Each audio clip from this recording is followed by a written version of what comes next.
Senhor, meu Deus e meu Pai, querido Pai, entramos na Tua presença com muita gratidão. Nós somos gratos porque o Senhor nos chamou, nos salvou e tem nos colocado na direção da vitória. Nós somos gratos porque o Senhor é bom e a sua bondade dura para sempre. O Senhor é bom. Não esperamos nada de ruim do Senhor, porque o Senhor é bom. E o Senhor sabe o que faz. E aprendemos a confiar no Senhor. Nos agarramos todos os dias. A confiança de que todas as coisas cooperam para o nosso bem. E que o Senhor sabe de todas as coisas. O princípio e o fim. O Senhor é o alfa e o ômega. O Senhor é o nosso Deus. Perdoa as nossas falhas e pecados. Tudo que nós falamos, pensamos e fizemos que tem entristecido o Teu Espírito Santo. A gente sabe que a gente erra. Mas a ideia não é essa. Tem que ser, sempre vamos errar. Mas que sempre seja por acidente. Que o nosso temor cresça, que o nosso relacionamento se aprofunde ainda mais, que possamos Te conhecer intimamente e nos aprofundarmos nesse relacionamento de forma vigorosa. Ó Deus, ajuda o Teu povo a Te conhecer de forma revelada. Ó Deus, eu oro para que me ajude a levar o Teu povo a conhecer o Senhor de forma revelada. Ó Deus, eu oro para que o Teu povo tenha a mente do Senhor e não a mente do mal. Eu oro, meu Deus, para que todos tenham capacidade de aprender a Sua palavra. Eu oro para que todos sejam educados na Sua palavra. Eu oro Te pedindo que me ajude a educar o Seu povo na palavra. E se estiver faltando algo em mim, se não tenho feito bastante, eu quero que me ajude a ver. Porque eu quero levar comigo, porque eu vou morar no céu, eu tenho lutado por isso, e eu quero levar o maior número de pessoas comigo. Me ajuda, meu Deus. Eu oro pedindo misericórdia para mim, para o Teu povo, para o povo que me deu para cuidar. E que o Teu poder esteja sobre nós. E que não venha faltar nada, mas caso esteja faltando alguma coisa, nos mostre. Veja se há algum caminho mau em nós. Veja se há algo, meu Deus, que estamos negligenciando. E nos revela, não nos deixa cegos diante da vida, diante das coisas. Nos perdoa, nos cubra com Teu sangue. Cubra-nos com Teu sangue. Eu repreendo obras armadas, preparadas, arquitetadas contra nós, a inveja, o olho gordo, a maldade, as pragas, os rituais malignos, as atuações diabólicas. Eu repreendo em nome de Jesus todas as forças do mal. Tudo que foi armado e preparado contra nós, eu desfaço em nome de Jesus. O Teu sangue tem poder sobre nós. Passa do Teu sangue sobre o Teu povo, sobre a igreja, sobre o ministério, sobre o nosso povo em geral, em todo lugar, nossos templos, nossos líderes, todos que nos acompanham. Visita cada um com poder e manifesta agora a Tua glória sobre nós. Eu peço que venha ao nosso encontro e que fale os nossos corações. Assuma o controle dessa reunião. Oh, meu Deus, assuma o controle dessa reunião. Eu peço que o Senhor entre em ação, nos ajude a ir para um outro nível nesta noite. Que o temor, acima de tudo, faça parte da nossa vida. E que ao terminar essa reunião não sejamos os mesmos, mas tenhamos progredido, prosperado na fé e subido degraus. Muito obrigada por tudo, seja conosco. Nós chamamos muito, obrigada pela vida, pela salvação, pelo nome escrito no livro da vida. Obrigada, meu Deus. Nós chamamos muito. Amém? Amém, amém. Estão ligadas as nossas vitórias. Você pega o Espírito. Que Espírito é esse? Diga, eu bebo do Espírito, da palavra profética. para 2016. Grandes coisas fez o Senhor por nós. Por isso estamos alegres.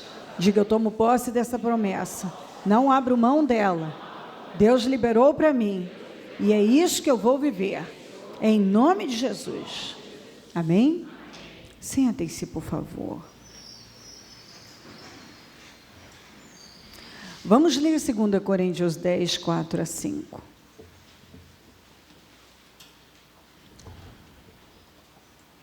As armas com as quais, aliás, eu vou ler já na voz, que vai ajudar mais,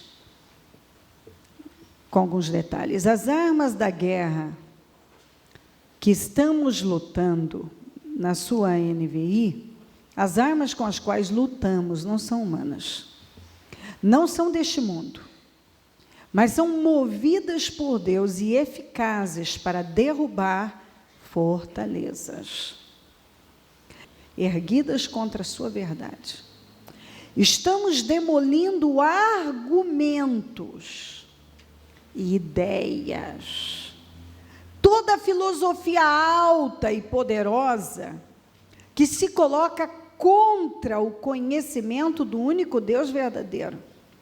Estamos fazendo prisioneiros todo pensamento, toda emoção e subjugando-as em obediência ao ungido. Na sua NVI, você viu, as armas com as quais lutamos não são humanas, ao contrário, são poderosas em Deus para destruir fortalezas. Destruímos argumentos e toda pretensão, seja ideias, visões equivocadas que se levantam, ou que se levanta contra o conhecimento de Deus, e levamos cativo, prisioneiro, todo pensamento ou emoção. Esse pensamento tem que se tornar obediente, para torná-lo obediente a Cristo. Vamos ver se Deus me ajude a falar sobre tudo que tenho aqui. Na verdade, parte dessa palavra, Deus me deu no programa, ontem. E depois, quando eu estava editando,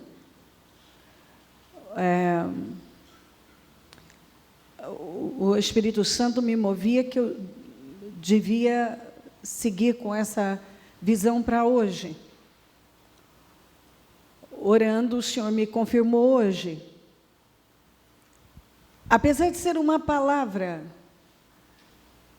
bastante difundida, nós já falamos muito sobre ela,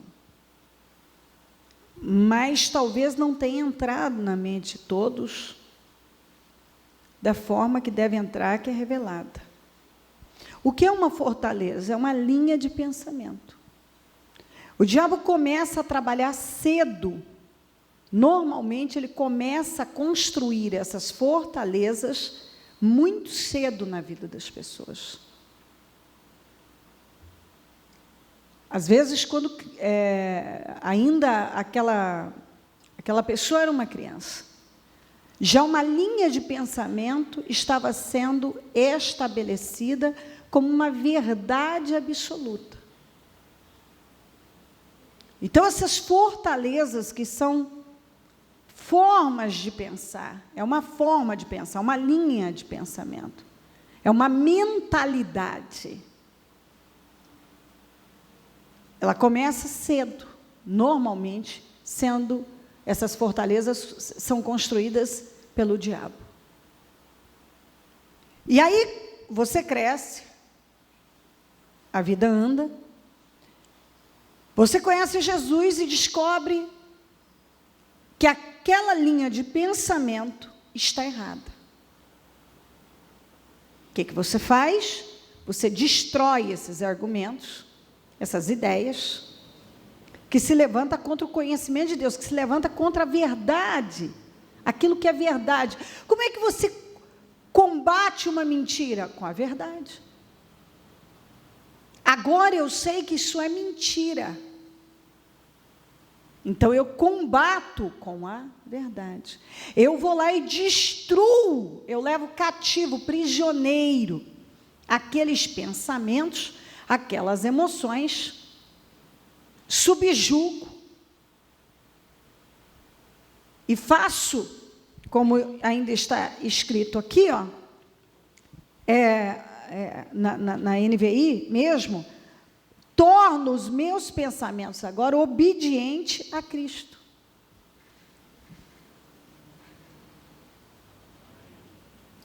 Não, um amém só de um não, por favor.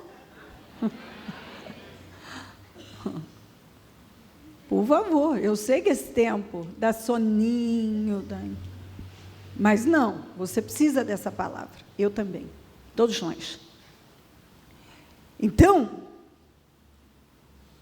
agora, eu sei que essa minha visão de vida, essa minha linha de pensamento, essa mentalidade está errada, é mentirosa. Eu acreditei em mentiras uma vida inteira. Então, eu tenho agora a verdade e a única maneira de combater uma mentira é com a verdade. Você acreditou em mentiras? Eu acreditei em mentiras uma vida inteira. Por muitos anos eu acreditei em mentiras. Você também. E um dia nós encontramos a verdade. E agora a verdade é que vence a mentira. A mentira de que nós não seríamos nada na vida, que nós não conseguiríamos. O diabo falou para muitos: você nunca vai conseguir, você não pode. Você é um perdedor, você é uma perdedora, você não vai chegar a lugar nenhum. O seu pai foi assim, você também vai ser. Sua mãe foi sempre assim, você não vai ser diferente. Você nasceu no lugar errado, na família errada, você é um erro.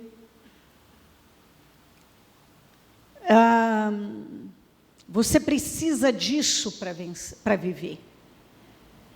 Quantas pessoas que têm vivido com uma mentalidade que não foi mudada ainda, existe uma fortaleza, que eu ainda falei no domingo, que essa é uma fortaleza que dá bastante trabalho, porque alguns não querem demolir, do que é a visão de que é difícil demais, é difícil mudar isso, é difícil mudar aquilo, é difícil ser diferente, é difícil perdoar, é difícil renunciar, é difícil existir, é difícil aceitar isso, é difícil suportar isso, é difícil parar com isso, é difícil parar com aquilo,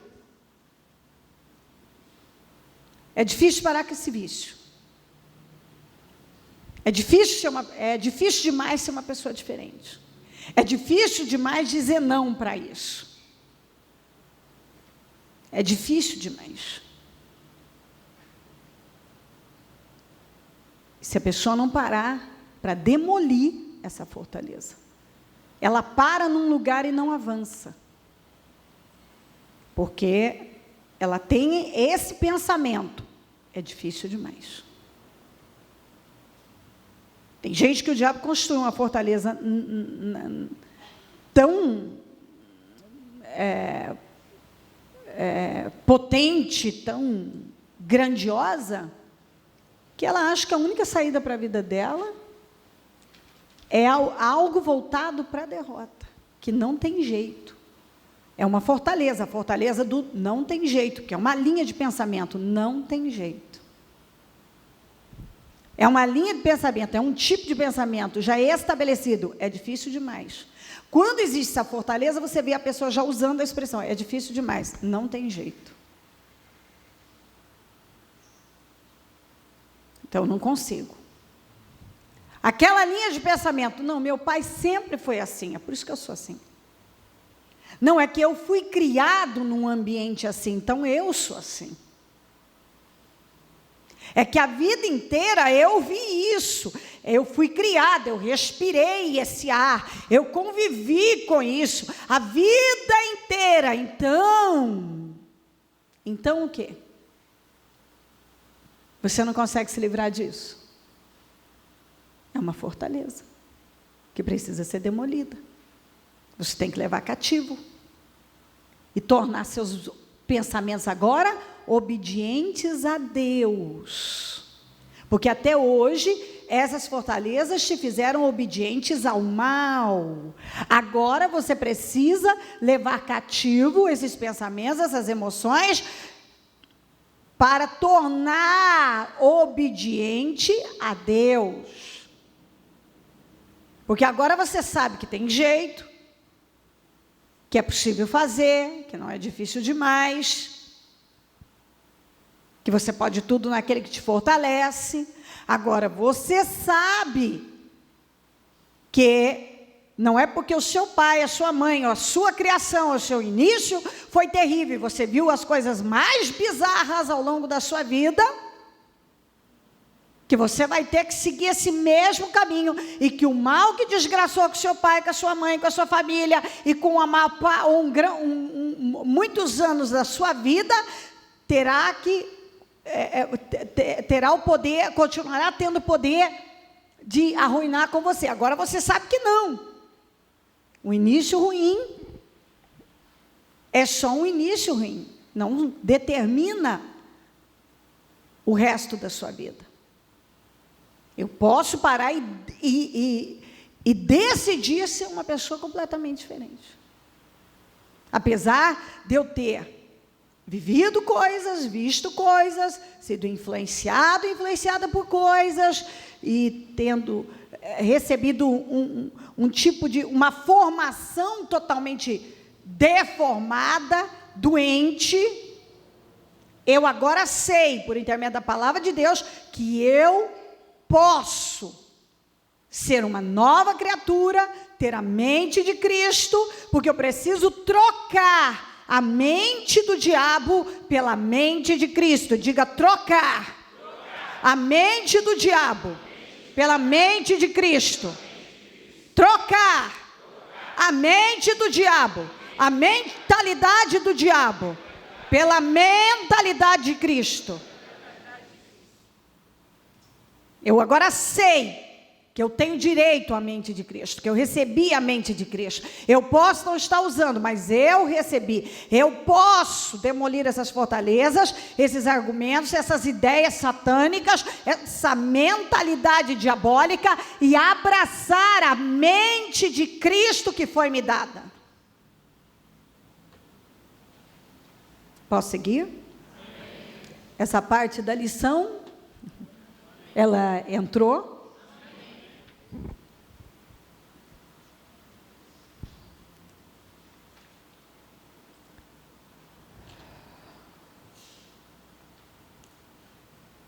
Vamos lá.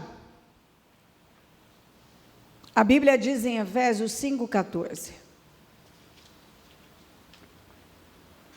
Por isso é que foi dito: desperta, ó tu que dormes, levanta-te dentre os mortos e Cristo resplandecerá sobre ti.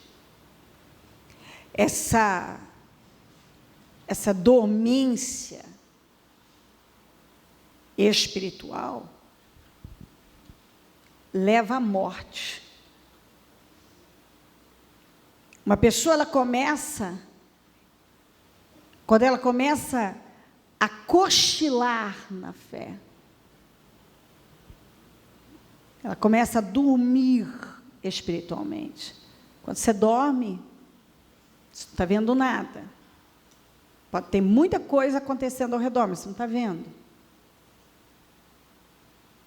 Por isso que você não pode dormir espiritualmente, porque o diabo está ao redor, bramando como um leão, buscando a quem possa tragar.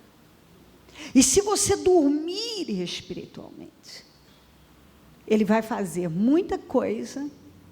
Se você ficar dormente, você vai chegar à morte espiritual. Então, qual foi a direção? Desperta, ó tu que dormes, levanta-te dentre os mortos e Cristo resplandecerá sobre ti. Porque quando você dorme espiritualmente, você se torna um morto. Sua vida espiritual morre.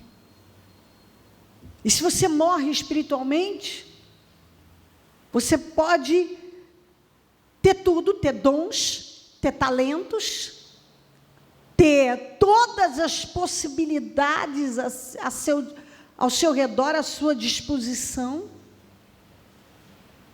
Você pode ter um destino brilhante, ainda assim, você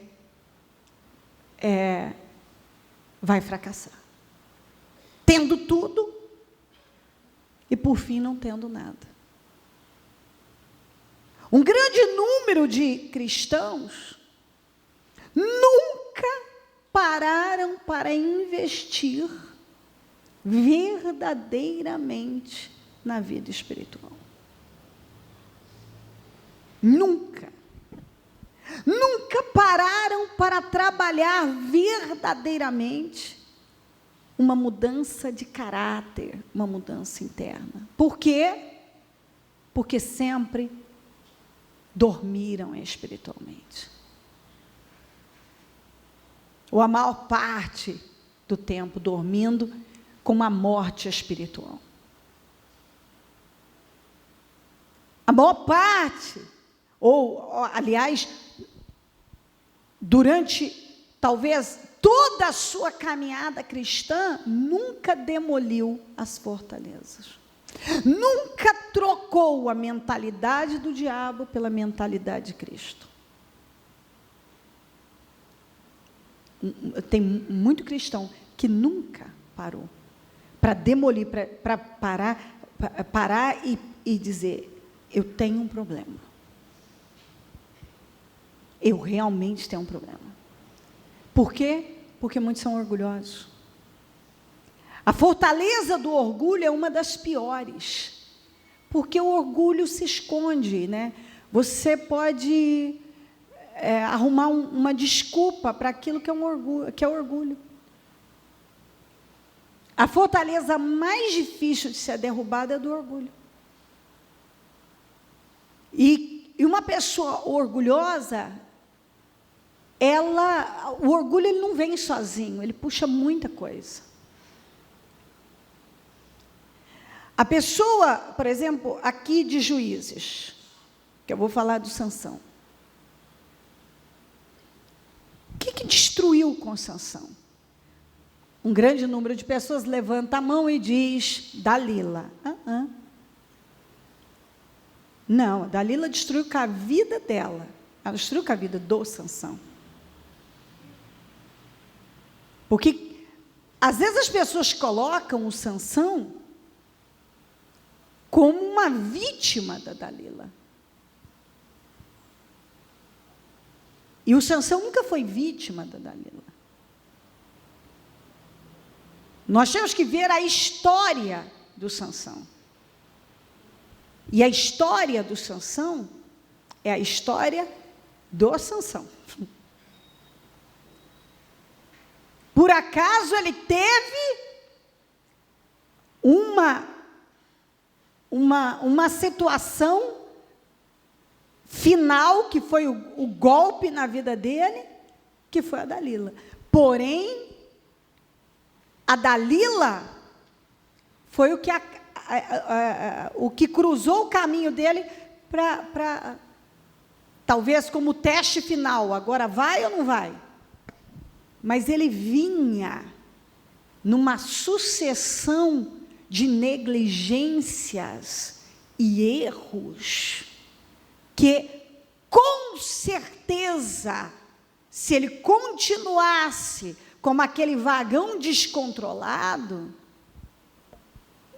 culminaria naquilo, ele ia terminar, com certeza, no fracasso. Então, as pessoas, elas sempre olham um ponto. Nossa, aquilo aconteceu, isso, aquilo. Elas não pensam que, na verdade, existe uma história que talvez não foi vista, não foi acompanhada, ou escolhas, uma outra escolha, um passo errado aqui, uma negligência ali, mais uma dormência aqui, passividade aqui, omissão ali, inércia ali, carnalidade mais aqui, uma distração para cá, uma falta de vigilância ali. Quando tudo isso se junta, vai acumulando. Uma hora, aquilo desaba. Esse homem, vamos para Juízes 13, 1 a 5. Os israelitas voltaram a fazer o que o Senhor, os israelitas voltaram a fazer o que o Senhor reprova, e por isso o Senhor os entregou nas mãos dos filisteus durante 40 anos. A primeira coisa que fala, que Israel voltou a fazer o que o Senhor reprova, por isso caiu nas mãos do inimigo. Você não cai nas mãos do inimigo por acaso. Você está indo, de repente, tem algo à sua frente e você não vigia. Você cede para algo e volta. Isso mostra que Israel já havia cometido os mesmos erros, porque simplesmente voltou a cometê-los. E por que Israel voltou a cometer os mesmos erros? Porque Israel não havia demolido suas fortalezas, não havia trocado a mentalidade do diabo pela mentalidade de Deus, não havia realmente se convertido, se transformado. Não era um povo transformado. Facilmente retrocedia na sua caminhada com Deus. Nós falamos outro dia de perseverança. A maior perseverança é na fidelidade. A maior perseverança é na fidelidade. Perseverar na fidelidade. Esse é o maior desafio. Porque você vai se deparar com muitas coisas que podem torná-lo infiel e você resistir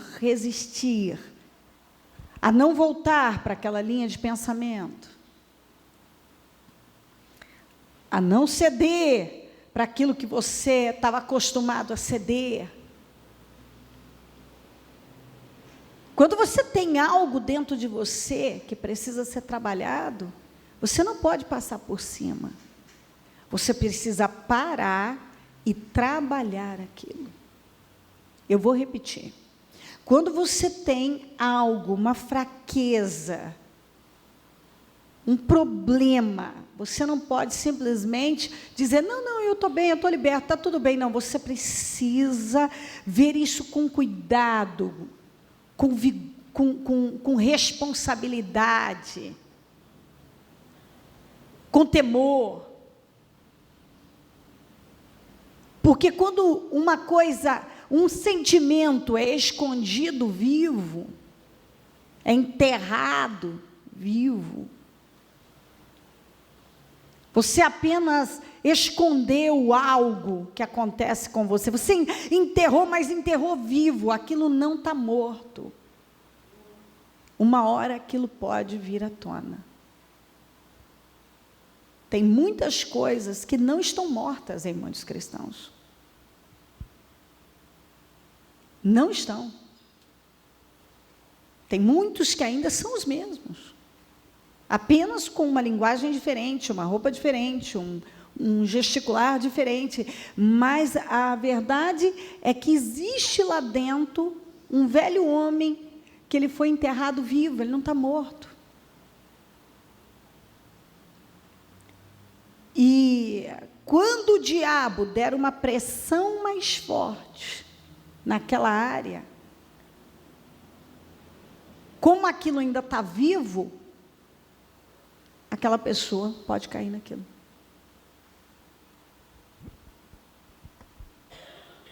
Então eu preciso levar com responsabilidade a minha vida e observar o que eu tenho ainda vivo do meu velho homem.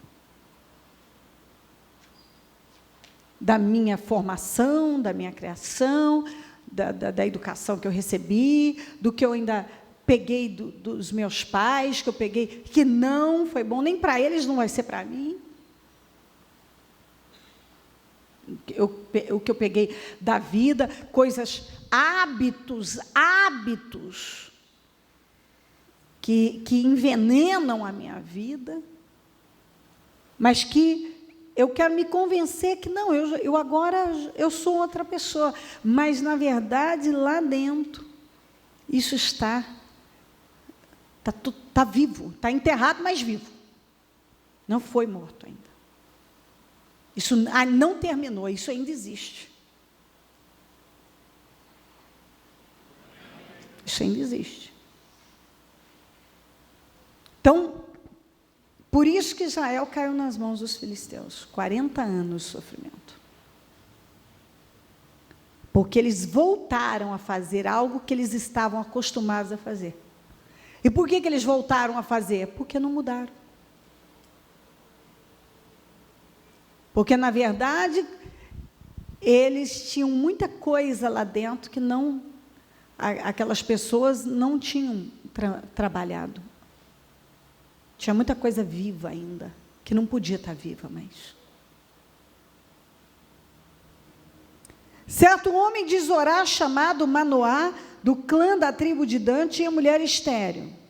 Certo dia o anjo do Senhor apareceu a ele e disse: você é estéril, não tem filhos, mas engravidará e dará à luz a um filho. Todavia tenha cuidado, não beba vinho nem bebida fermentada, e não coma nada impuro, e não se passará navalha na cabeça do filho que você vai ter, porque o menino será nazireu. Diga, será nazireu. Consagrado. Diga, nazireu. Separado. De novo, separado. Separado. Diga, eu sou um separado. Eu sou um nazireu de Deus. Eu sou consagrado. Ok. A Deus. Então será nazireu, separado, consagrado a Deus desde o nascimento. Ele iniciará a libertação de Israel das mãos dos filisteus. Muito bem. Ele foi gerado por milagre, porque a mãe dele era estéril. Então, a mãe engravidar já foi um milagre. Ele foi gerado, separado, consagrado no ventre ainda. Ele era foi gerado com um destino de ser líder, juiz em Israel e libertar Israel das mãos dos filisteus. Sabe quando uma pessoa tem tudo? Tem tudo. Ela foi gerada por milagre, ela foi uma separada, uma consagrada, uma pessoa consagrada, separada, destinada a uma vida brilhante. No ventre da mãe, Deus já disse, ele será um líder, ele será cabeça, ele será um separado, ele vai ser aquele que vai libertar Israel dos filisteus. Isso é muito forte. Que destino brilhante, que destino. Mas nenhum de nós recebemos pouco de Deus, não. Não existe uma pessoa que foi gerada e destinada ao fracasso. Ela pode ter sido formada, a sua educação, por pessoas miseráveis espiritualmente. Se ela, ao conhecer o Senhor, fizer escolhas corretas, como eu comecei a mostrar, demolindo as fortalezas, linhas de pensamentos erradas, trocando a mentalidade do diabo pela mentalidade de Cristo, elas serão muito bem-sucedidas, mesmo tendo tido um início péssimo, elas terão um fim glorioso. Então, esse homem foi destinado a algo grandioso. Mas você vê que não basta você receber tudo. Você agora também é responsável, através do seu livre-arbítrio, de fazer as escolhas corretas à medida que você tem consciência de que você está no caminho errado. Ele tinha total consciência de que ele era um separado, do que ele não podia fazer e do que ele podia fazer. Ele cresceu e foi ensinado. Você é um nazireu, é um separado. Um nazireu era uma pessoa, era um tipo de pessoa totalmente separada, que não podia chegar perto de um cadáver, de coisas mortas, de nenhum tipo de bebida, não podia. Ele era um separado, ele vivia diferente das outras pessoas. Ele não podia fazer o que todo mundo fazia. Eu vou repetir, um nazireu não podia fazer o que todo mundo fazia. Você é um separado. Você não pode fazer o que todo mundo faz. Você é um separado, é uma separada. Você recebeu uma unção. Quando você desce as águas batismais, você recebe uma unção. Você se compromete com Deus. Quando você se compromete com Deus, você se comprometeu com Deus, você tem que viver de forma separada. E aí vai subindo, é o obreiro, é o pastor, é o líder, a pessoa, seja lá qual a posição, ela recebeu algo de Deus, e ela agora não pode simplesmente pegar, digamos que isso é uma unção, pisar na unção. Ela não pode. Você não pode pisar no que você recebeu. Você não pode pisar na unção. Eu não posso. Nós não podemos. Nós fomos chamados para viver de forma separada. Então, o que vale para o mundo não vale para mim, não vale para você. O que vale para todo mundo lá fora não vale para você. O que pode, ou melhor, não deveria, mas cada um escolheu o seu caminho, você tem que seguir o caminho que é Jesus. Então, o que para o mundo é normal, não é normal para você. O que é natural, não é para nós. Todo mundo faz, nós não somos todo mundo. Porque nós somos um povo, diga separado, diga eu sou um nazireu de Deus. Você é separado, você é um consagrado, diga eu sou um consagrado. Você recebeu uma unção, a unção do Espírito Santo na tua vida. Você é um cristão. Você é um cristão. Você é um obreiro. Eu lidero pessoas. Todos nós recebemos um poder sobre nós, uma unção sobre nós, e nós devemos respeitar o que recebemos. Nós não podemos pisar naquilo que recebemos, nós devemos viver de acordo com aquilo que nós recebemos. Está escrito ainda. Viva de acordo com aquilo que você recebeu. Você recebeu isso, então viva de acordo. Nós estamos domingo ainda.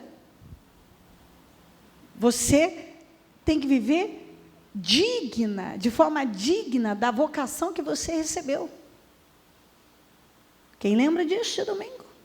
Eu não vou abrir para ler agora, mas você, vá lá, se perdeu essa reunião. Você tem que viver de forma digna daquilo que você recebeu. Ou seja, respeitar o que você recebeu. O grande problema do Sansão é que ele recebeu muito, mas ele era orgulhoso, impulsivo. Ele tinha fraquezas e ele não trabalhou suas fraquezas. Diga: o diabo pega as minhas fraquezas. Diga: o diabo pega as minhas fraquezas e usa contra mim. Por isso que você tem que parar e levar a sério. As suas fraquezas precisam ser trabalhadas. Que é tudo que eu comecei a falar. Desde que abri a parte da palavra. Você precisa ver quais são suas fraquezas e trabalhá-las. Cada um tem uma. A fraqueza maior de Sansão era sexo, mulheres, mas alguns é dinheiro. Alguns, o Deus dele é o dinheiro. Ele está se acabando com o de dinheiro.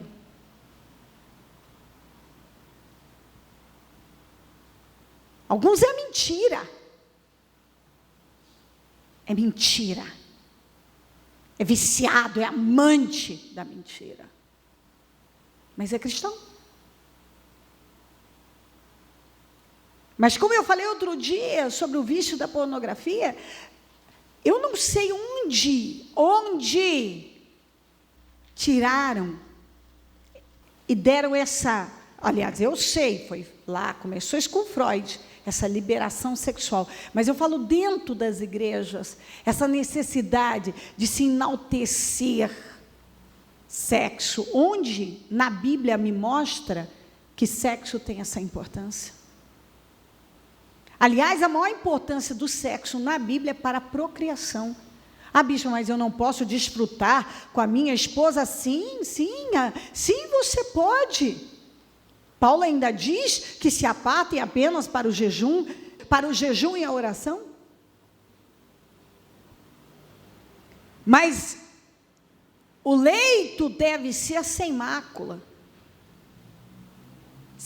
Quando se fala sem mácula, sem mancha, sem sujeira, sem impureza. O leito do cristão é decente, é limpo, é íntegro, é honesto, é santo. E não é sujo. Ele não é sujo. E se você encontrar alguém que te dê abertura para sujeira, não caia nessa. Porque o povo de Deus é um povo santo. E tudo que o povo de Deus faz não é voltado para sujeira, nem para imundície, nem para impureza. Não é. Nós somos um povo separado. A impureza não entra na nossa vida porque nós sabemos que Deus é santo. Sede santo como eu sou santo.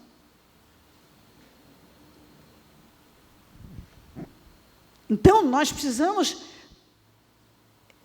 entender definitivamente que nós somos um povo separado. E se você não está disposto a viver de forma separada, você está dizendo que você não quer a porta estreita e apertada. E a porta estreita e apertada é que leva para o céu. A porta ampla, espaçosa, leva para o inferno. Você não aceita a palavra que diz: negue-se a si mesmo, pegue a sua cruz e siga-me. Que cruz? Qual é essa cruz? A vida inteira, um monte de religiosos desinformados colocaram na cabeça das pessoas que elas tinham que carregar miséria, doença, e isso e aquilo. Mas acontece que essa cruz não tem nada a ver com isso. Essa cruz tem a ver com as questões da sua carne que você deve vencer. Com as suas vontades, emoções, pensamentos, e aquilo que a sua carne quer e grita. e que você tem que vencer. E você não deve ceder. Pegue a sua cruz e siga-me. Então, Sansão recebeu muito.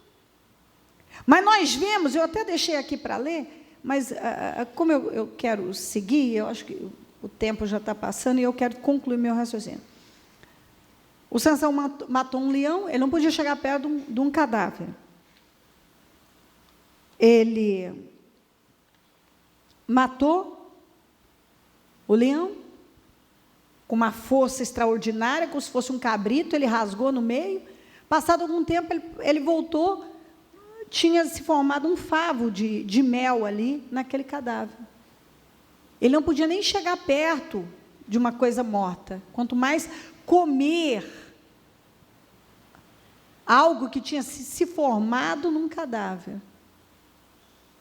Pois ele passou, aqui ó, no 9, tirou o mel com as mãos e foi comendo pelo caminho. Não contou a ninguém. E ainda repartiu com os pais. Está aqui, ó. E quando voltou os seus pais, repartiu com eles o mel. Ele não podia chegar perto de uma coisa morta. O que representa essa coisa morta, esse leão morto com esse mel? Obras mortas, esse cadáver que ele não podia se aproximar, que muitos cristãos se aproximam, são obras mortas, obras infrutíferas, obras da carne, coisas que você sabe que é coisa morta, que não vai levar você a lugar nenhum, que não vai frutificar, mas que aparentemente é doce. É morto, mas é doce, tem mel nessa coisa morta.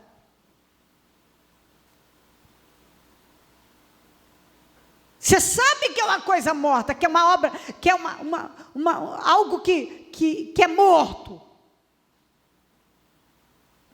E Deus não opera em coisas mortas.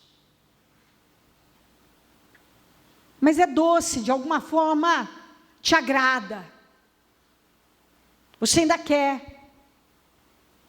Você sabe que sentar à roda dos escarnecedores é uma coisa morta. Mas tem um mel ali, é doce, tem hora que é agradável para a sua carne, mas você sabe que é morto, que Deus não está naquilo. Você sabe que a fofoca é uma obra morta, mas a tentação de fofocar. Você sabe que você sentar diante de uma televisão e ver um monte de porcarias é algo morto, que vai te levar a uma morte espiritual, mas está agradando a sua carne, tem um mel, e você está comendo. Algo que você tirou de coisa morta. Tem tanta coisa, tantas coisas que a Bíblia condena, que são obras mortas, mas eu posso definir, por fim, para você saber, porque eu não vou ter essa criatividade para te dar tantos exemplos. Para você saber que uma obra é morta, você deve buscar nas suas intenções e motivações. Toda vez que as intenções e motivações do seu coração forem erradas, contrárias, você pode até estar fazendo uma coisa certa, mas com a motivação e intenção errada, então isso é uma obra morta. Sabe quando você... É certo, é até bom.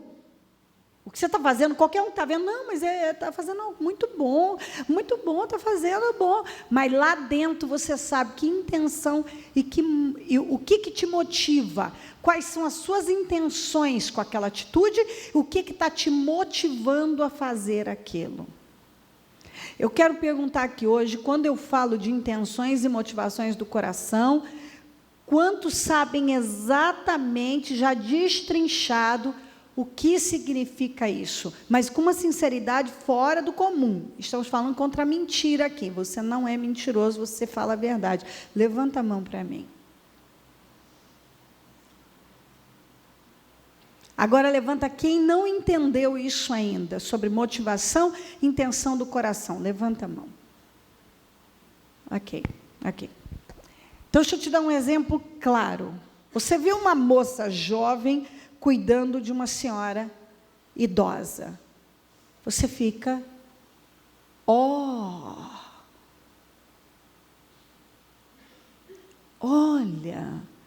tão jovem, tão carinhosa com essa senhora. Mas aí você descobre que a senhora é podre de rica.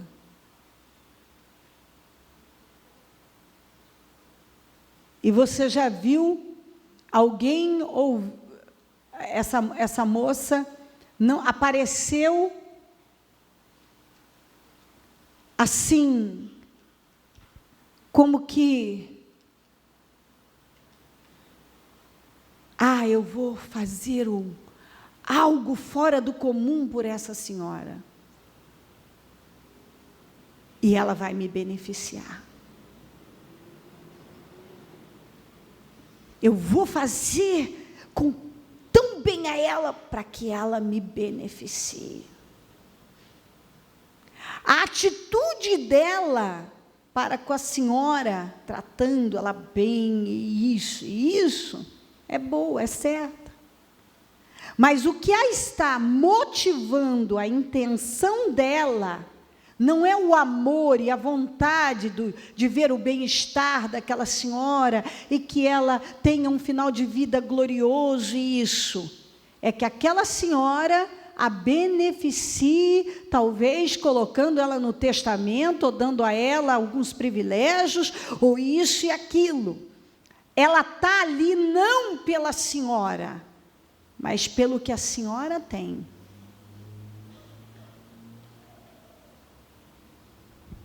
Muitas pessoas, elas fazem muita coisa certa, mas talvez, por que não falar todas, com uma motivação e uma intenção totalmente errada. Ô bispa, então, biblicamente essa moça está errada? Está. Mas ela não tem direito de querer algo. A intenção dela diante de Deus para receber uma recompensa da parte de Deus deveria ser tratar bem aquela idosa, cuidar daquela idosa como uma pessoa generosa, amorosa, e se ela fosse recompensada, fosse esse resultado, a recompensa, viria por ela, diante de Deus, ter tido um coração sincero para com aquela idosa. Mas ela nunca foi sincera com a idosa. Ela tratou a idosa bem para ter um benefício. Ela não gostava da idosa. Ela se forçava a fazer tudo para tirar um proveito da idosa. Quantos entendem isso? Ok. As suas intenções, por que você está fazendo algo? Para Deus não importa o que você está fazendo, mas por que você está fazendo? Por quê? Quer dizer, bicho, que para eu ser bem recompensado, para tudo dar certo na minha vida, para Deus se agradar de mim, eu não posso ter nenhum interesse além daquilo que eu estou fazendo, nada além daquilo, não.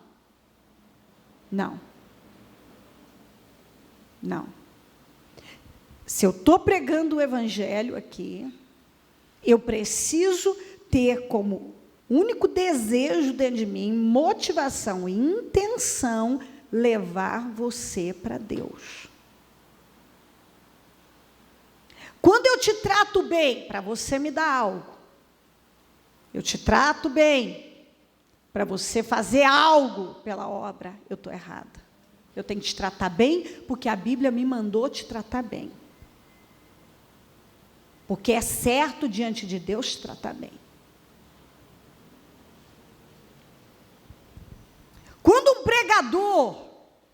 Quando uma pessoa prega a palavra, e o objetivo dela não é aquela alma, porque ela não está trabalhando para conduzir aquela pessoa para a direção certa. Mas, por exemplo, uma pessoa que customiza, a fé customizada, as intenções e motivações são péssimas. Quando você é levado a acreditar em engodos, em coisas que não produzem frutos, com a intenção de te segurar, para segurar, se eu fizer qualquer movimento para te segurar, eu estou errada. Mas não está certo de você tentar segurar a pessoa na igreja? Não por métodos contrários à palavra, contraditórios, que batem de frente com a palavra.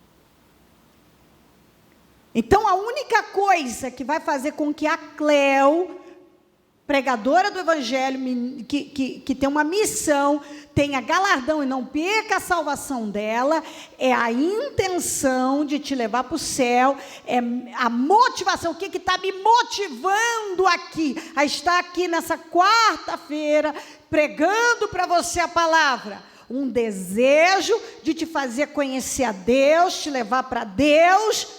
Porque se eu tiver fazendo, porque para qualquer um está vendo, bom, ela está fazendo algo muito bom. Mas se eu tiver fazendo esse algo bom que eu estou fazendo, é certo o que eu estou fazendo, mas com uma intenção, qualquer intenção, uma motivação contrária, o que está me motivando? É algo além disso? Eu estou perdendo tudo, é tudo perda de tempo aqui.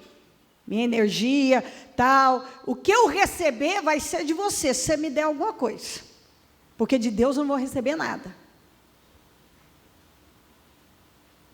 De Deus, nada. Se você me der alguma coisa, um aplauso, um sorriso, alguma coisa, é o que eu recebi, é o que eu vou levar. Vou subir. O que eu recebi hoje? Alguns riram para mim, riram das minhas piadinhas, acharam divertido. Sendo eu uma pessoa que tem buscado de Deus visão para a vida, e eu só tenho uma, eu não posso vir aqui em busca de algo que não é que não seja bom, mas é muito pouco.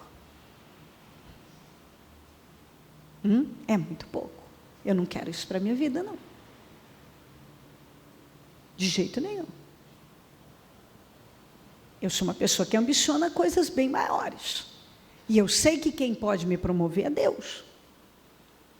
E para Deus me promover, eu preciso ter intenções e motivações certas. Eu tenho que ter intenções e motivações corretas. Intenções, com a minha intenção em relação ao Evangelho. Ganhar fama, poder, eu tenho a intenção de trazer o povo para mim, tenho a intenção de ganhar fama, ganhar poder, ganhar isso, ganhar aquilo. É isso? É essa a minha intenção? O que me motiva a estar aqui? Vou ficar famosa, daqui a pouco estou numa boa, posso ostentar um monte, fico aí, posso começar a aparecer e tal. Então, você está falando uma palavra, por exemplo, eu posso pegar uma palavra e adaptá-la, customizá-la, para botar uma ideia na sua cabeça,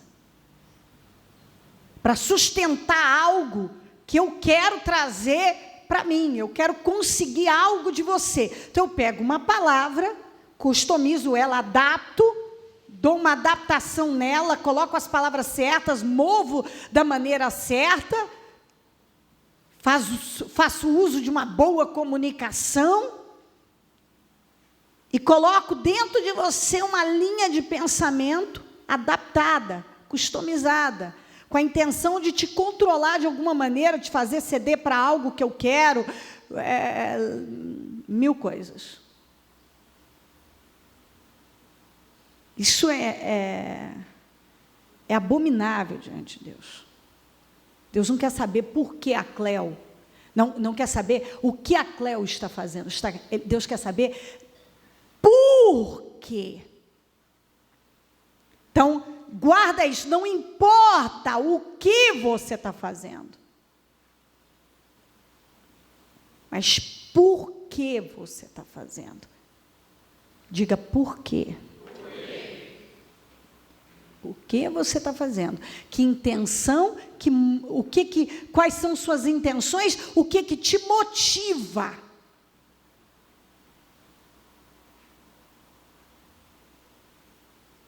Você entendeu? Porque tem que entender. Agora, de verdade, quem ainda não entendeu? Verdade, os mentirosos não eram do reino dos céus. Quem ainda não entendeu? Que no final você vai ali, porque aí a minha parte eu já encerrei, tá bom já. O Pedroso vai te pegar e você vai botar na sua cabeça hoje. Daqui você não sai sem saber. Você precisa saber. Porque isso faz toda a diferença. Toda. Você pode estar fazendo, aos olhos de todo mundo, algo muito legal, bacana, extraordinário, certíssimo, mas se a sua intenção e a sua motivação for contrária, está errado. É por isso que naquele dia, muitos dirão, Senhor, não, profetizei em teu nome, falei em línguas estranhas, eu curei, expulsei demônios, aparta de mim que eu não te conheço. Como assim, Senhor? Eu fiz tantos milagres, maravilhas, eu levitei. Eu levei o povo a levitar. Eu subi um monte, desci no vale. Eu fiz um monte de coisas. Eu não te conheço, eu não sei quem você é. Suas intenções e motivações nunca foram corretas quando você estava fazendo as coisas. Nunca foram corretas. As suas intenções e motivações eram abomináveis. Sempre foram abomináveis. Você não tem nada para receber, eu não te conheço, você vai para o inferno. Mas eu achei que eu tinha recompensa, tem sim o lago de fogo. É para lá que você vai. Senhor, mas eu estive na igreja, eu era o pastor, eu era o presidente da igreja. Eu fiz cruzadas, eu vendi tantos CDs, tantas Bíblias, eu fiz até uma Bíblia com a minha cara.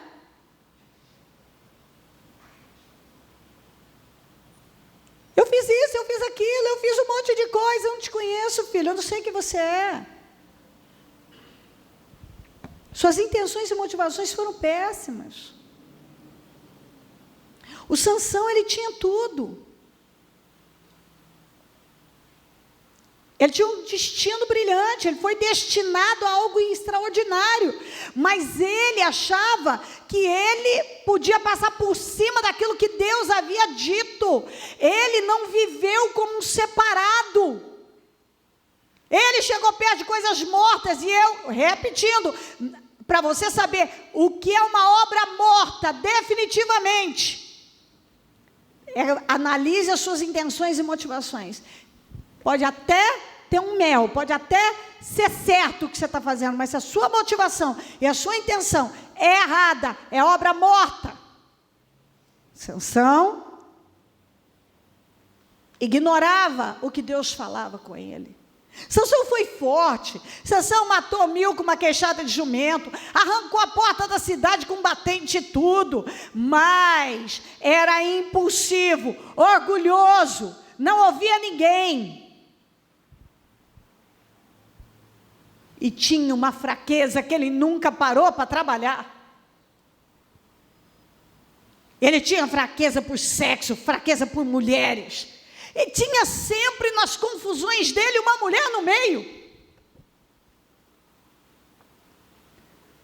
O primeiro casamento dele, a primeira esposa, que ele pegou uma filisteia, que a mãe dele falou, não dá para você pegar uma mulher do nosso povo, você tem que pegar uma filisteia.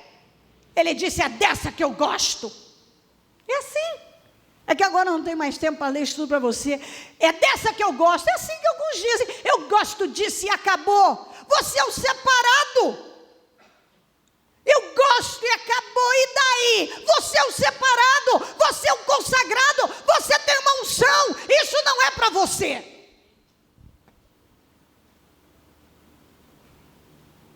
Não é. Tem coisa que não é para nós, não é para mim, não é para você, não é para nenhum cristão. Não é. Não. Essa historinha de que lá na minha igreja pode, na sua não pode. Então, eu acho que eu vou para a igreja da minha amiga, da minha colega, porque lá na igreja da minha colega não tem problema essas coisas, sabe? Lá pode. Igual outro dia, 2 coisas interessantes para você ver. Então, eu acho que eu vou para a igreja lá do fulano, porque lá no estatuto eles liberaram o divórcio. Então, eu também vou lá na igreja da minha colega, isso é verdade, não é brincadeira não, porque lá elas usam mini saia, não tem o menor problema, porque, sabe, a malícia está na cabeça das pessoas, sabe? Acha?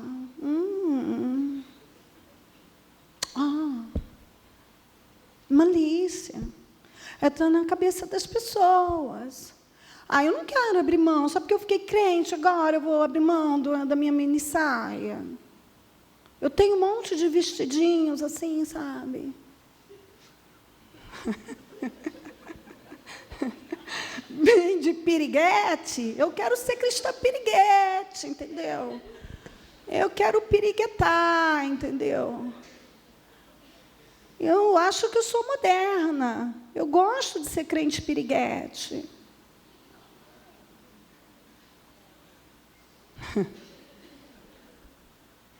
Eu não vou na mudança de vida, a gente não pode ser piriguete lá. A bispa fala da mini saia, do meu decote. Ela fala das fotos que eu botei no meu WhatsApp.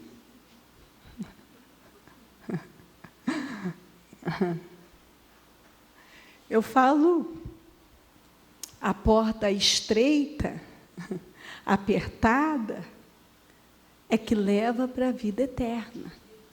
Você que a larga, se lambuza.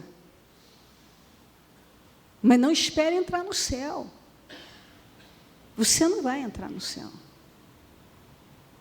Entendeu? Você não vai. Você pode querer ser o garanhão, a piriguete, mas no céu o garanhão não vai entrar e nem a piriguete. Lá não vai entrar. Lá entra um povo separado, consagrado, santo, que pratica santificação. Não é um povo que não erra, mas é um povo que não pratica o pecado. Uma coisa é você errar, outra coisa é você ser um praticante do pecado. E o Sansão estava sempre envolvido, tinha sempre uma mulher envolvida. Por quê? Porque era a fraqueza dele. Mas eu poderia abrir a fraqueza dele. Ele fala demais, ele fofoca, ele mente, ele rouba, ele tem desvio de caráter importante, ele faz negócios ilícitos. Mas um grande número, a fraqueza é sexo, a fraqueza é sexo, seja homem, seja mulher, é voltada para a imoralidade, tem uma fraqueza, a imoralidade é uma fraqueza. E o diabo pega a sua fraqueza e usa contra você. E foi o que ele fez com Sansão. Até que ele encontrou a Dalila. Mas a Dalila foi um ponto na vida dele. Porque ele já vinha dando um passo errado atrás do outro. Inclusive, quando ele arrancou a porta da cidade com batente e tudo, ele tinha parado ali naquela cidade, porque ele viu uma prostituta e deitou com ela. Ele deitou com ela. Então tinha sempre uma mulher no meio, não foi só a Dalila a mulher. Até que ele foi, encontrou essa mulher, a Dalila, se apaixonou por ela. E quando ele se apaixonou por ela, ela começou a dar uma pressão nele, porque a Dalila, ela foi o que o diabo, naquele momento, usou foi o teste final. A Dalila foi o teste na vida do Sansão. Será que o Sansão sai disso agora ou não? Mas ele foi embrenhando naquilo. Ele foi vendo, porque se você ler todo esse capítulo aqui, 15, 16, você vê o capítulo 16, depois você lê, e tudo que eu estou falando está aqui. Ele estava sendo atormentado por ela para descobrir o segredo. Ela queria saber o segredo dele. Porque é isso que o diabo faz. Ele usa de situações e de pessoas para tirar o que você tem. A Dalila entrou na vida do Sansão como teste. Ou ele sai disso agora, ou ele vai perder a sua glória. E ele já estava a ponto de morrer já, de tanto que ela dava pressão nele. E ele não saía dali. Ele estava a ponto de morrer. Aqui, ó. Já na terceira vez que ele tinha contado uma história, que ela perguntava, qual é o seu segredo? Aí ele inventava uma história qualquer, ela ia lá e fazia aquilo, testava ele naquilo. Ele estava vendo que ela não era sincera, mas ela tentava se passar por sincera, por amiga, por legal, por amorosa, mas ela estava ali para roubar a sua glória. Ela foi seduzindo ele para roubar a sua glória. Então ela disse no 15, 16, 15, como você pode dizer que me ama, se não confia em mim? Essa é a terceira vez que você me fez de boba e não contou o segredo da sua força, importunando-o o tempo todo. Ela o cansava dia após dia, ficando ele a ponto de morrer. Preste muita atenção, por que ele aguentou isso aqui? Ele não precisava ficar nessa escravidão, estava a ponto de morrer numa situação que ele era errada, que ele não tinha que estar lá, mas ele estava. Às vezes eu vejo gente já morrendo numa determinada situação que ele mesmo se meteu. Por que ele não sai? Porque ele não bota a força que ele deveria botar para sair daquilo. Ele não bota a força que ele deveria botar. E ele deveria botar força e ele não bota para sair. Seja lá o que for. Às vezes uma droga, um vício, uma coisa errada que está te matando e você não sai. Está te derrubando, roubando algo de você, suas forças, como ele já estava. E ela não saía, e ele não saía. Até que chegou um ponto que ele contou o segredo para ela. E quando ele contou, sabe o que ele fez? Ele deitou no colo da Dalila e ela o fez dormir. 19, fazendo-o dormir no seu colo, ela chamou um homem para cortar as 7 tranças do cabelo dele, e assim começou a subjugá-lo, e a sua força o deixou. Quantas pessoas que estão deitando no colo de uma Dalila, deitando no colo do inimigo? Deitar no colo da Dalila significa você ficar ali passivo, nas mãos do diabo, dando munição, entregando talvez como ele, a vida dele. Ela cortou as 7 tranças, representa o candelabro. Se você vai para Apocalipse 2, versículo 4, a carta à igreja de Éfeso, diz, eu tenho contra ti que você perdeu o primeiro amor. Volta onde você caiu, se arrependa, senão eu vou até você e vou arrancar o seu candelabro. Sabe o que representa o candelabro? Diga: a presença de Deus. O candelabro representa a presença de Deus. Algumas pessoas estão perdendo a presença de Deus na vida delas por causa disso, porque elas estão onde elas não deveriam estar, porque elas estão deitadas inertes no colo do inimigo. A Dalila fez ele dormir no colo dela. Você vê que não era um sono comum, era um sono diabólico. Mas aí você vê que ele já estava, como que, quando se fala a ponto de morrer, tem uma tradução que diz que já estava depressivo por causa daquela situação, não fazia nada.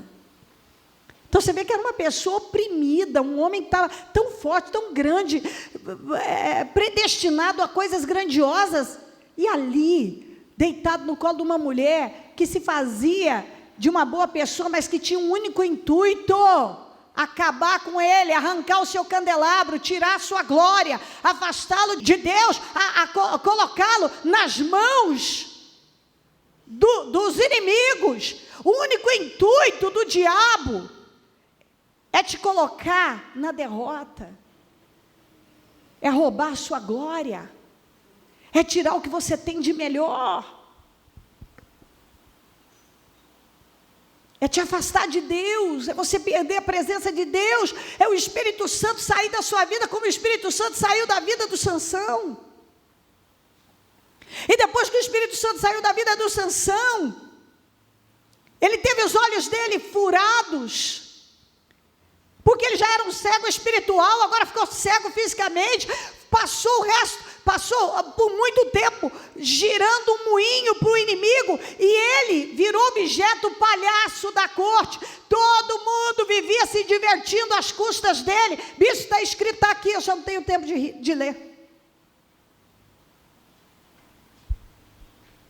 Eles se divertiam. Um homem que foi por um tempo a glória. Agora olha isso aqui, 25, coração cheio de alegria, gritaram: traga-nos Sansão para nos divertir. E mandaram trazer Sansão da prisão, e eles os divertia. Sabe como é que o Sansão divertia eles? Sendo colocado no meio, cego, não sabia para onde ir, e aí as pessoas iam, empurrava para cá, empurrava para lá, fazia qualquer coisa com ele, e o povo ria. Sabe por quê? O fato daquele homem tão forte, que foi uma glória, o poder de Deus naquele lugar, agora ter os olhos furados, não ter força para nada, cego, era a diversão deles. Nós vencemos, tanto é que você lê aqui, eles adoravam o Deus deles, dizendo: nosso Deus entregou o nosso inimigo nas nossas mãos. O nosso Deus, não foi o Deus deles que entregou, foram as escolhas erradas do Sansão que colocou ele lá como objeto de zombaria, como a vergonha. Ele que por tempos foi a glória de Israel, virou a vergonha de Israel. Ele que por muito tempo foi a esperança de Israel, agora virou a vergonha de Israel. Porque o que Deus disse, que eu li para você no início? Ele vai começar a libertação de Israel, da escravidão, vai tirar Israel das mãos dos filisteus. Agora ele estava nas mãos dos filisteus. O homem que foi levantado para tirar Israel das mãos do inimigo, agora estava nas mãos do inimigo. Por quê? Pecado, impulsividade, nunca trabalhar as fraquezas. Eu e você fomos chamados para viver de forma separada, e se a glória de Deus, exibir a glória de Deus por aí, e tirar as pessoas das mãos do diabo, e derrotar o diabo. Agora de repente nós vamos nos colocar nas mãos do diabo. Você foi chamado para derrotar o diabo e tirar pessoas das mãos do diabo. Não se coloque nas mãos dele. Não deite no colo do inimigo, não vá dormir no colo de uma Dalila, que você vai acordar sem a glória de Deus. Você vai acordar sem o seu candelabro. O seu candelabro vai ser tirado de você. A presença de Deus vai sair da sua vida. Porque, por mais que momentaneamente, por mais que você possa achar um favo de mel num cadáver, aquilo é um cadáver que cheira mal, porque coisa morta fede. Coisa morta fede. Obras mortas te afundam.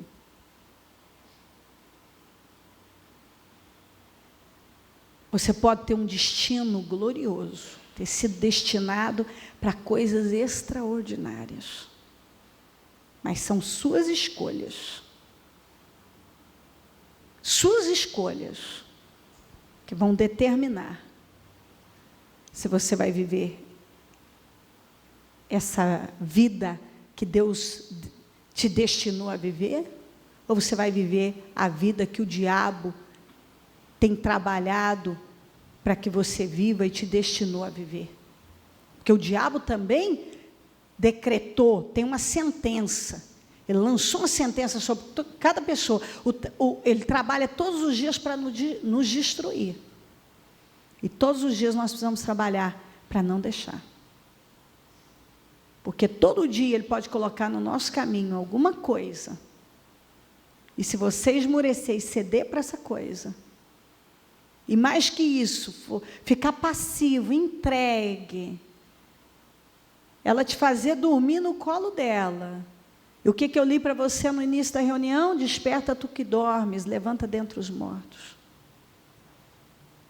Ele estava dormindo o sono da negligência. Era um sono, aquele sono espiritual, no colo do inimigo. Quem fez ele dormir? A Dalila. Ele dormiu no colo de quem? Da Dalila. Quem trabalhou para arrancar a glória dele? A Dalila, que era o instrumento do mal. Mas por que tudo isso aconteceu? Porque ele, ao invés de contagiar a Dalila para coisas boas, para Deus, ele foi contagiado. Ao invés dele viver como um separado, ele viveu como um homem comum. Ao invés dele resplandecer a glória de Deus, por onde ele exibir a glória de Deus, sendo um homem consagrado, separado e vivendo como tal, ele quis viver como uma pessoa normal.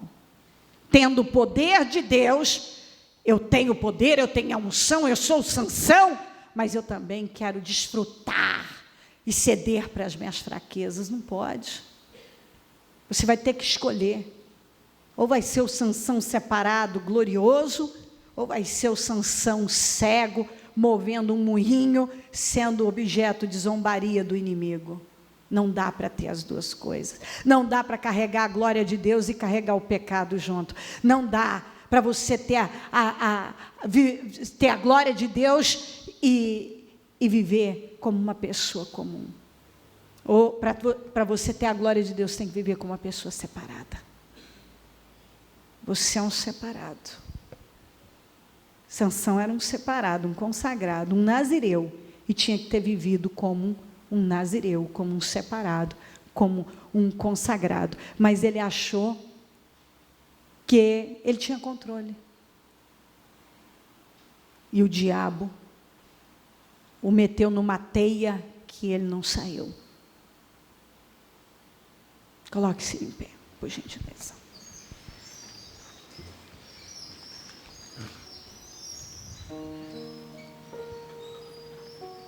Ó Espírito Santo, eu oro para que cada um se vista dessa palavra agora, que a mensagem tenha entrado, que nenhum consiga mais viver da mesma maneira, que tenha acontecido uma transformação no espírito de cada um, que o teu povo tenha sido afetado de forma extraordinária, transformadora, por essa mensagem. Que o temor do Senhor esteja sobre cada um. Que cada um saia daqui entendendo bem o que é uma fortaleza, entendendo bem o que é ter a mentalidade do diabo e a mentalidade do Senhor, o que são intenções e motivações, o que significa fazer com a intenção e motivação certa. Mas acima de tudo, meu Pai, que não saia da mente de nenhum, eu sou um separado e preciso viver como um separado, consagrado de Deus. Eu não sou qualquer um, eu sou um separado. Eu sou um separado, uma separada.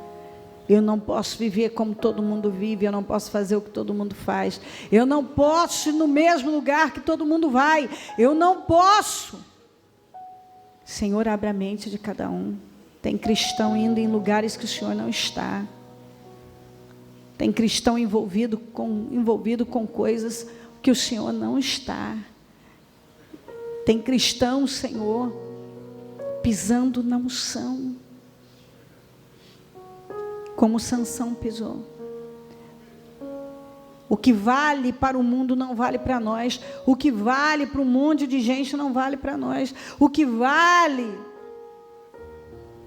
não vale para nós, porque nós somos separados, consagrados, e devemos viver como separados, como consagrados, entender muito bem onde devemos guardar a nossa vida e onde nós podemos estar ou não, com quem a tua palavra diz: não se associe com pessoas que vivem na imoralidade, não se associe, não se assente à roda dos escarnecedores. Guarda o teu pé, cuidado onde você coloca o seu pé. Tem pessoas, Senhor, se relacionando com pessoas que o Senhor está dizendo: isso não é para você, pisando em lugares, indo a lugares que o Senhor não está, fazendo coisas que o Senhor abomina. Nós somos separados e devemos viver como separados. Pai, fala melhor aos corações, e aquilo que eu não consegui, que o Senhor faça de forma profunda na vida de cada um, dia após dia. Aqueles, meu Deus, que talvez tenham perdido algo, que tenham o cuidado, o capricho de ouvir novamente, porque a única maneira, uma pessoa pode ler a Bíblia de capa a capa 20 vezes, ela pode morar na igreja, ela pode ter 1000 títulos, talentos e dons, mas ela precisa receber a palavra de forma revelada. A única maneira de o caráter de uma pessoa mudar é por intermédio da sua palavra. Só a sua palavra nos limpa, nos purifica. Não há mudanças sem a compreensão revelada da sua palavra.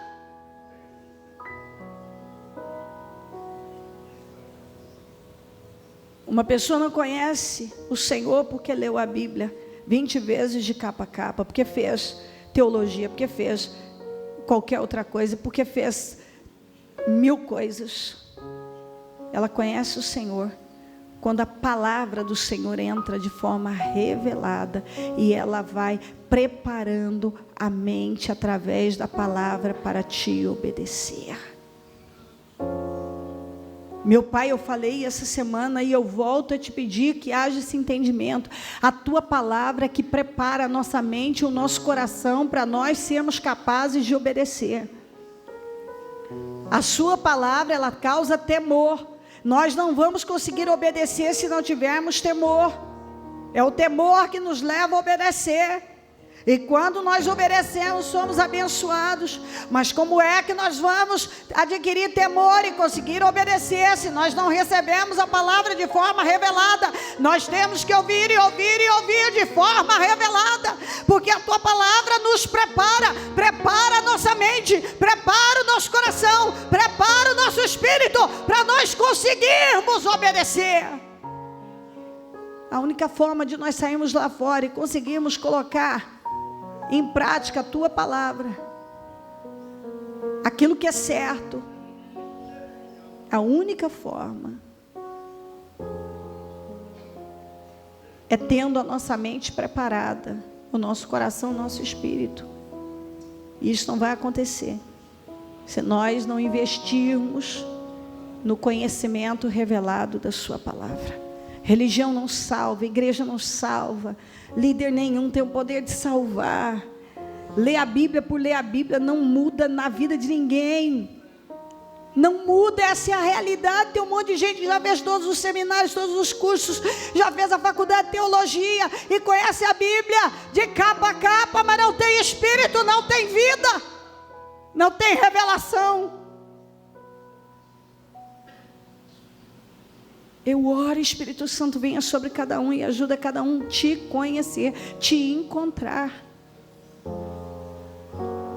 ter um encontro verdadeiro com o Senhor. Tira a cegueira dos olhos, tira as escamas, tira esse bloqueio, se revela, meu Deus, essa pessoa, e que cada um se aproxime do Senhor de forma poderosa. Faz a obra, meu Pai, o Senhor está voltando. Faz a obra, meu Salvador. Ajuda o teu povo a te amar acima de tudo e te desejar, querer o Senhor acima de todas as coisas. Abre mão, negue-se a si mesmo, nega o que for preciso. Você não precisa de nada disso, você precisa de Deus. Senhor, ajuda cada um a entender isso, que tudo que ele acha que precisa, ele não precisa, ele precisa do Senhor. Nós precisamos do Senhor, nós precisamos do Senhor mais do que qualquer coisa.